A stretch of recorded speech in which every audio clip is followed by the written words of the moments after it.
శ్రీమాత్రే నమ. జయ గురు దత్తాత్రేయ నమ.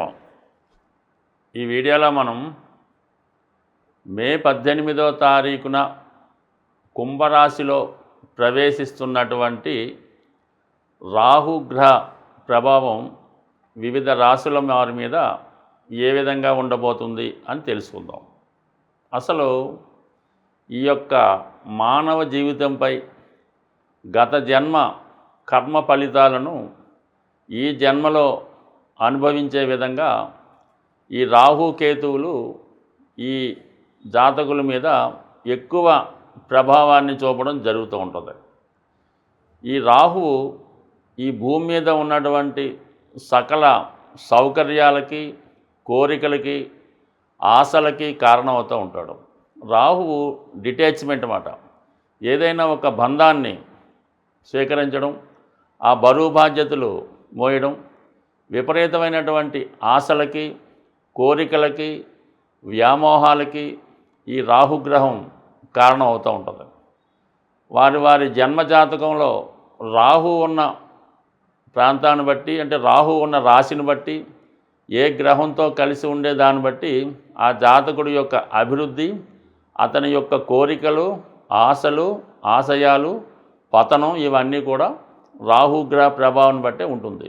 వారి యొక్క జన్మజాతకంలో రాహు శనితో కలిసి ఉంటే జాతకుడు జీవితంలో ప్రథమంలో కష్టాలు పడినప్పుడు కూడా తర్వాత చాలా అత్యున్నత స్థాయికి వృత్తిపరంగా, పారిశ్రామికవేత్తగా, అంటే ముందు ఒక కార్మికుడిగా జీవితం ప్రారంభించి ఒక పారిశ్రామికవేత్తగా అతని శకం ముగించడం జరుగుతూ ఉంటుంది. అదే రాహువు గురుగ్రహంతో కలిసినప్పుడు జాతకుడు తన యొక్క నిజాయితీని పాడు చేసుకొని వివిధ రకాల అలవాట్లకి, వ్యసనాలకి, బలహీనతలకి లోనై ఇంచుమించుగా 36 సంవత్సరాల వరకు కూడా పతనావస్థ చెంది దాని తర్వాత జీవితం అభివృద్ధి చెందడం జరుగుతూ ఉంటుంది. అంటే సాధారణంగా ఒక విద్యార్థి జీవితం పాడైంది, ఒక వివాహ వ్యవస్థ పాడైంది, ఒక వ్యాపారం నష్టపోయాం, ఒక వ్యవస్థ పాడైందంటే ఈ గురు రాహులు కలిసినటువంటి ఈ గురుచండాల యోగం కూడా కారణమవుతూ ఉంటుంది. ఎక్కువగా మనిషి జీవితంలో సుఖ సౌఖ్యాలు అనుభవించాలన్నా, బాగా పతనావస్థ చెంది అనేక రకాల జైలు శిక్షలు కానీ, అనారోగ్య సమస్యలు కానీ పొందాలంటే ప్రధానం రాహువే కారణమవుతుంటాడు. అందుకనే నిరంతరం రాహుగ్రహం గోచార రీత్యా అయితేనే, దశల రీత్యా అయితేనే సాధారణంగా మనం దాన్ని గమనిస్తూ ఎప్పటికప్పుడు రాహుగ్రహం చెప్పిన విధంగా మనం నడుచుకుంటూ తగు పరిహారాన్ని చేసుకోవడం వల్ల రాహు యొక్క అనుగ్రహం ఉందంటే జాతకుడు సాధారణ స్థాయి నుంచి కోటీశ్వరుడు అవ్వడం జరుగుతుంది. అదే రాహుగ్రహం కోపానికి గురయ్యారంటే చాలా పతనావస్థకి గురై చివరి జీవితం జైల్లో కానీ, బాగా రోగాలతో హాస్పిటల్లో కానీ మరణానికి కూడా రాహువే కారణమవుతుంటాడు. ఏదేమైనా ఒక వ్యక్తి జాతకం సంతోషంగా, ఎటువంటి నిందలు లేకుండా, ఎటువంటి జైలు శిక్షలు, రోగాలు లేకుండా ఒక మంచి పేరుతో నడవాలంటే రాహుగ్రహ స్థితి చాలా ఇంపార్టెంటు. అందువల్లనే మనం ఇప్పుడు రాహుగ్రహం ఏ విధంగా ఏ రాశుల వారికి ప్రభావం చూపుతుందో తెలుసుకునే ప్రయత్నం చేద్దాం. ఈ వీడియోలో మనం వృశ్చిక రాశి వారికి చతుర్థ భావంలోకి మారిన రాహుగ్రహ ప్రభావం పరిశీలించినప్పుడు జీవితంలో ఒక వ్యక్తి సుఖపడాలి అంటే పుట్టిన దగ్గర నుంచి చివరి వరకు ప్రతిరోజు, ప్రతి క్షణం చతుర్థ భావం యొక్క ప్రభావం జాతకుడి మీద ఉంటుంది. అది ముఖ్యంగా చతుర్థం అంటే తల్లి, చదువు, విద్య, వాహనం, గృహం, సుఖం, సంతోషం, ఆనందం, అతని క్యారెక్టరు, పరివర్తన, ప్రవర్తన ఇవన్నీ 4వ స్థానం బట్టి ఉంటాయి. మరి అటువంటి 4వ స్థానంలో శుభగ్రహాలు ఉన్నా చూసినా జాతకుడు తన యొక్క విద్య సంతోషంగా, సుఖంగా ఉండడం జరుగుతూ ఉంటుంది. ఒక తృప్తి అనేది మనిషికి ఉండాలంటే చతుర్థం బాగుండాలి. ఈ 4లో రాహు రావడంతో జాతకుడికి తృప్తి లేని జీవితం ఉంటుంది. వాడికి ఎంత సంపాదించినా, ఎంత ఉన్నా ఇంకా లేదు ఇంకా లేదని బాధపడుతూ ఇంకా తాపత్రయపడుతూనే ఉంటాడు. ఈ విధంగా ఈ 4వ స్థానానికి రాహు రావడం వల్ల ముందుగా విద్యార్థులు కంపల్సరిగా విద్యకి భంగం కలిగే అవకాశం ఉంది. అది ఏ విధంగా ఉంటుంది?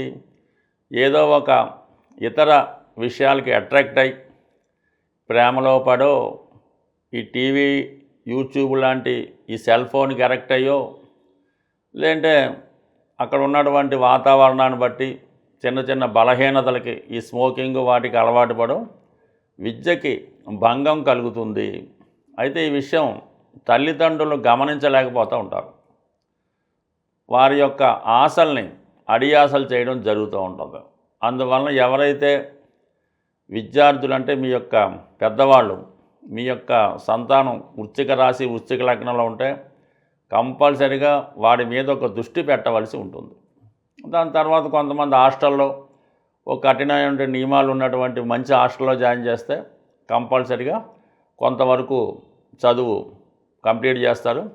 అయితే హాస్టల్ నుంచి పారిపోవడం, ఇంట్లోంచి పారిపోవడం లాంటి సంఘటనలు కూడా జరగవచ్చు. అందుకని రాహుదశ జరుగుతున్న రాహు ప్రభావం జాతకుడి మీద ఎక్కువగా ఉన్న వాళ్ళని గట్టిగా మందలించినా కూడా ఇంట్లో నుంచి పారిపోవడం జరుగుతుంటుంది. కాబట్టి ఈ విషయాన్ని కూడా జాగ్రత్తగా ఉండాలి. తల్లిగారి యొక్క ఆరోగ్యంలో ఇబ్బంది రావడం జరుగుతూ ఉంటుంది. ఒకరి జీవితంలో మదరు తల్లి ఎంత సంతోషంగా ఆనందంగా ఉంటే ఆ జాతకుడు అంత అభివృద్ధి, అంత ఆనందంగా, అంత హ్యాపీగా తన జీవితాన్ని ప్రోగ్రెస్ని ముందుకు తీసుకెళ్ళగలడం.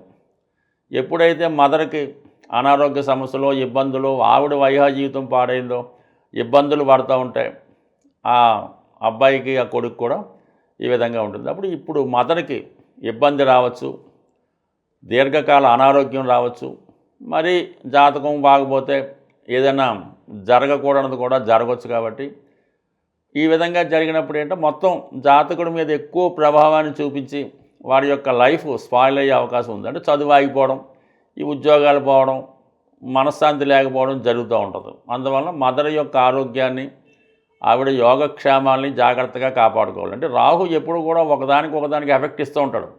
ఈ విధంగా ఈ ఇతర ఎఫెక్టులు రాకుండా ఉండాలంటే మదర్ని జాగ్రత్తగా కాపాడుకోవాలి.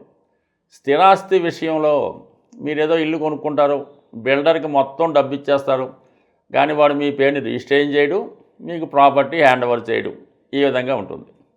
అంటే మీ యొక్క ఆస్తి వేరే వాళ్ళకి అద్దెకో కౌలుకో ఇస్తారు, వాడు అద్దె ఇవ్వడు, కౌలు ఇవ్వడు, దాన్ని ఖాళీ చేయడం. పైపెచ్చు మీ యొక్క స్థిరాస్తి ఏదైనా ఉంటే దాన్ని ఎవడో కబ్జా చేయడం జరుగుతూ ఉంటుంది. అందువల్ల స్థిరాస్తి ఏమైనా ఉంటే అది మీ ఆధీనంలో, మీ కంట్రోల్లోనే పెట్టుకోవాలి తప్ప మీకు తెలియకుండా మీ స్థిరాస్తి అమ్మడం కూడా జరిగిపోతుంటుంది. ఇప్పుడు ఎవరైతే ప్రస్తుతం విదేశంలో ఉంటారో వాళ్ళు ఇక్కడేదో ఇతరుల పేరుతో కొద్ది ఆస్తి ఎదిగి కొంటాయి, అది అనుభవిస్తూ అది సొంతంగా వాళ్ళదే అని చెప్పుకుంటూ దాన్ని అమ్మేయడం కూడా జరుగుతుంటుంది. ఎప్పుడో వాడు వచ్చాక ఇదేంటో ఎప్పుడో అయిపోయింది అంటుంటారు. సో అందువలన చాలా వరకు ఆస్తి విషయాలు, తల్లి విషయాలు చాలా జాగ్రత్తగా ఉండాలి. వ్యక్తిగతంగా మీ క్యారెక్టర్ కూడా జాగ్రత్త పడాలి. ఎప్పుడో జరిగిపోయిన వాటి మీద, ముఖ్యంగా స్త్రీల యొక్క క్యారెక్టర్ మీద మచ్చపడే అవకాశం ఉంది. కొన్ని నిందలు, రూమర్స్ రావచ్చు. చిన్న విషయాన్ని ఆసరా తీసుకొని మీరు ఏదో ఫోన్లో మాట్లాడుతుంటారు ఏ మదర్తోనో, అది ఎవరితోనో గంటల గంటలు మాట్లాడుతుందని ప్రచారం చేసి మిమ్మల్ని ఇబ్బంది పెట్టే సూచనలు కూడా ఉన్నాయి. కాబట్టి ప్రతి విషయం చాలా జాగ్రత్తగా ఉండవలసి ఉంటుంది. ఎక్కువగా మీ మనశ్శాంతి కోల్పోతారు, మీ మనోభావాలు దెబ్బతింటాయి. ఇవన్నీ లేకుండా ఉండాలంటే జాగ్రత్తగా రాహుగ్రహ ప్రభావం నుంచి తప్పించుకోవాలంటే పరిహారం చేసుకుంటే కంపల్సరీగా హ్యాపీగా, సుఖంగా, సంతోషంగా ఉండదు. ఏదైనా గ్రహం మనకి ఇబ్బంది పెట్టినా, లాభాన్ని ఇచ్చినా మనం దాన్ని అనుకూలంగా మార్చడం బట్టి ఉంటుంది. ఏదైనా ఒక గ్రహం మనని ఇబ్బందులు పెడుతుందంటే ఖచ్చితంగా దాని తర్వాత అది మంచి ఫలితం ఇస్తుందని అర్థం చేసుకోవాల్సి ఉంటుంది. అయితే మనం ఆ ఇబ్బందుల్ని ఎదుర్కోవాల్సి ఉంటుంది. అది ఏ విధంగా అంటే మన ప్రవర్తన, మన నడవడిక ద్వారా ఎదుర్కోవాల్సి ఉంటుంది. సో ఈ కారణం వల్ల రాహు ఏదైనా మనం ఒక విధంగా అనుకుంటుంటే వేరే విధంగా తన ఫలితాన్ని ఇవ్వడం జరుగుతూ ఉంటుంది. అందుకే రాహు మాయ అంటారన్నమాట. మనం ఏదో మన ఇంట్లో ఒకరికి అనారోగ్యం ఉందని వాళ్ళ కోసం హాస్పిటల్లో తిరుగుతుంటే సడన్గా వేరే ఇంకొకరికి ఇంకో ప్రమాదం లాంటివి జరిగి అటువైపు డైవర్షన్ చేస్తూ ఉంటుంది. మనం ఏదో ఒక యాక్సిడెంట్ జరగకుండా జాగ్రత్తగా కారు డ్రైవ్ చేసుకుంటూ వెళ్తుంటాం, మన దారిలో పక్కనే వెళ్తుంటాం. కానీ వెనక నుంచి ఎవడో వచ్చి ఏ టెప్పరోడో వచ్చి గుద్దుతూ ఉంటాడు. ఇది రాహు పెట్టే మాయ. మనం ఎంత జాగ్రత్తగా ఉన్నా వేరే యాంగిల్ ద్వారా మన గత జన్మలో ఉన్నటువంటి కర్మల్ని ఈ జన్మలో అనుభవించేలాగా చేస్తూ ఉంటాడు. అది అందువల్ల అంటే రాహు మాయ నుంచి తప్పుకోవాలంటే మనం నిజాయితీగా స్వచ్ఛంగా ఉండడం, ఎవరికి అపకారం చేయకుండా చట్టానికి న్యాయానికి లోబడి అక్కడ ఉన్నటువంటి పరిస్థితులకు అనుగుణంగా వెళ్ళినప్పుడు చాలా వరకు మనకి రాహు అనుకూలంగా ఉంటుంది. పెద్దవాళ్ళని గౌరవించడం, 99% వ్యసనాలకి దూరంగా ఉండాలి. అది ఏదన్నా అవ్వచ్చు, దానికి దూరంగా ఉండాలి. ముఖ్యంగా శరీర వాంఛల్ని తగ్గించుకోవాల్సి ఉంటుంది. ముఖ్యంగా ఈ వ్యభిచారం, వావి వరసలు లేకుండా పెద్ద చిన్న లేకుండా పాల్గొనే శృంగార కార్యక్రమాలు అవ్వచ్చు, వాళ్ళ మీద వ్యామోహం పెంచుకోవచ్చు. ఈ వయసులో పెద్ద చిన్న లేకుండా జరిగే ఇవన్నీ కూడా రాహు యొక్క ఆగ్రహానికి కారణం అవుతూ ఉంటాయి. అంటే అతను అనుగ్రహించి చేస్తుంటాడు, మళ్ళీ ఆగ్రహించి వేరే విధంగా ఇబ్బంది పెడతా ఉంటాడు. అంటే పబ్లిక్లో అది తప్పు పనిగా భావించి అందరూ చేస్తూ ఉంటారు. ఆఫీసులో 20 మంది పనిచేస్తుంటే 20 మంది లంచాలు ఇచ్చుకుంటుంటారు. ఎవడో ఒకటి ఏసీబీ వాళ్ళు పట్టుకుంటే వాడేదో పెద్ద నేరం చేసినట్టు మిగతా వాళ్ళంతా కూడా ఏదో మంచివాళ్ళగా బిల్డప్ ఇచ్చి వాడిని ఏదో టీవీలో ఫోకస్ చేస్తూ ఉంటారు. అంటే ఇది కామన్గా అందరూ చేసే పొరపాటైనా ఒకసారి ఇబ్బంది అవుతుంటుంది. ఇప్పుడు అందరూ తాగి డ్రైవింగ్ చేస్తుంటారు, ఎవడోడు పట్టుబడుతుంటే వాడిని ఏదో పదే టీవీలో చూపిస్తూ ఉంటారు అన్నమాట. పలానా కానిస్టేబుల్ గారు ఎస్ఐ గారు డంకన్ డ్రైవ్లో పట్టుబడ్డారని. అంటే వాళ్ళని తాకూడదు అన్నట్టు ఉండదు. అంటే విషయం అలా ఉంటుందని రాహు పెట్టే ఇబ్బందులు, అందరూ చేసే పొరపాట్లని ఇవి టైం బాగోకపోతే వీడు బయటపడి ఇబ్బంది పడుతుంటాడు.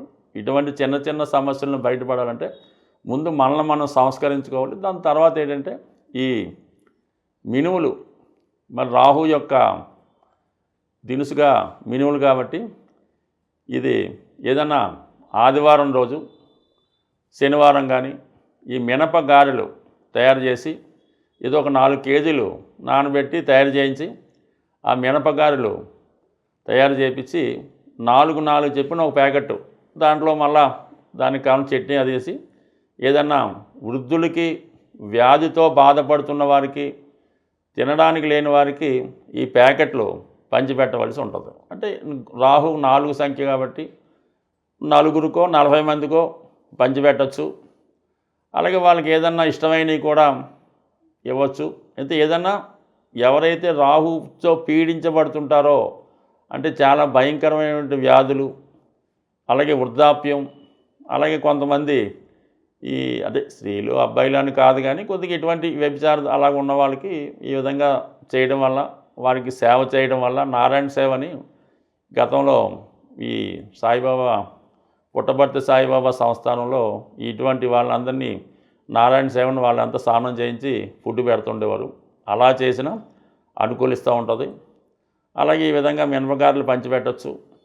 ఇంకా అనేక రెమెడీస్ ఉన్నాయి. ముఖ్యంగా ఏంటంటే అమ్మవారి ఏదైనా ఒక శక్తి స్వరూపం, కాళీమాత, దుర్గామాత, ఏదైనా ఈ సింహం మీదో పులి మీదో ఉన్నటువంటి అమ్మవారిని ధ్యానించడం వల్ల ఈ దసరా నవరాత్రులు, ఈ గుప్త నవరాత్రులు వస్తున్నప్పుడు విధి విధానంగా దీక్షగా ఉండడం వల్ల, ముఖ్యంగా మత్తు పదార్థాలకి, వ్యసనానికి దూరంగా ఉంటే రాహు బ్రహ్మాండంగా అనుగ్రహించే అవకాశం ఉంటుంది. స్వస్తి.